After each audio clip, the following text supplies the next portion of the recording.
और चलिए रुक करते अगली खबर की ओर। बहरीन के एक आतंकीवादी संगठन ने भी इजराइल पर हमला बोल दिया है। इजराइल के खिलाफ खाड़ी के अंदर अब छठा मोर्चा भी खुल गया है और इस मोर्चे का जवाब देने के लिए इजराइल ने भारी तैयारी शुरू कर दी है।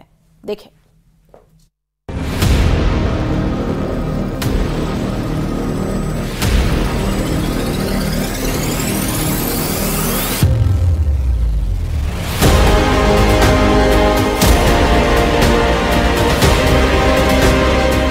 इजराइल में पहली बार वो हुआ जिसकी उम्मीद दुनिया में किसी को नहीं थी।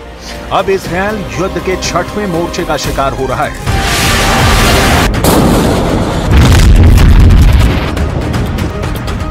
इजराइल के रडार उस वक्त भ्रमित हो गए जब अचानक बहरीन के इलाके से कई ड्रोन हमले एक के बाद एक हुए। इजराइल की धरती पर ऐसा हमला पहली बार हुआ। ईरान ने 7 अक्टूबर को शुरू हुए युद्ध के 211 दिनों के बाद इजराइल के खिलाफ चक्रव्यूह का निर्माण किया है। इस नक्शे को देखें तो साफ होता है कि ईरान खुद इजराइल पर हमला करने की क्षमता रखता है और उसने ये साबित भी करके दिखाया है। ईरान के बाद इराक की जमीन से भी इजराइल हमला कर चुका है। इराक के बाद सीरिया की जमीन से भी इजराइल पर हमला हुआ है। सीरिया से सटे हुए लेबनान से भी इजराइल पर लगातार हमले जारी हैं।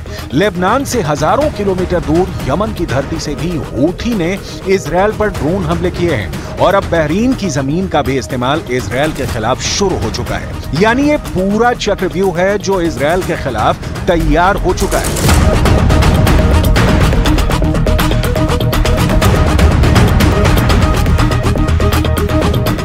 आखिर बहरीन के एक चरमपंथी संगठन ने कैसे इजराइल को बेचैन कर दिया है, हम आपको आगे बताने वाले हैं। इस हमले की पूरी कहानी विस्तार से समझाने वाले हैं, लेकिन इजराइल के खिलाफ तैयार हुए इस चक्रव्यूह के पीछे मौजूद शख्सियत को समझना भी जरूरी है। इजराइल का सबसे बड़ा दुश्मन इजराइल के सबसे महत्वपूर्ण शहर जेरूसलम से 1856 किलोमीटर दूर ईरान की राजधानी तेहरान में मौजूद है। इनका नाम है आयतुल्लाह खामेनी, जिन्होंने इजराइल पर 6 दिशाओं से हमला करने की ताकत दुनिया को दिखा दी है।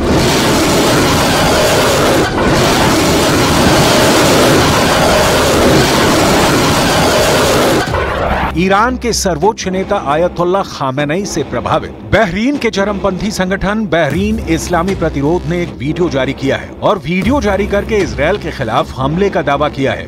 इस संगठन का एक और नाम है सराया अल अश्तर। ये बहरीन का ऐसा पहला संगठन है जिसने न सिर्फ इजराइल पर हमला किया है बल्कि इजराइल पर हमले का दावा भी कबूल कर लिया है। सराया अल अश्तर या इस्लामी प्रतिरोध बहरीन के शिया लड़ाकों का एक संगठन है जिसमें बड़ी संख्या में शिया मुस्लिम मौजूद हैं। युद्ध से पहले बहरीन की सरकार से इजराइल की सरकार के अच्छे संबंध विकसित हो रहे थे। सऊदी अरब और इजराइल के बीच में अब्राहम अकॉर्ड साइन हो रहा था। उसमें सऊदी अरब के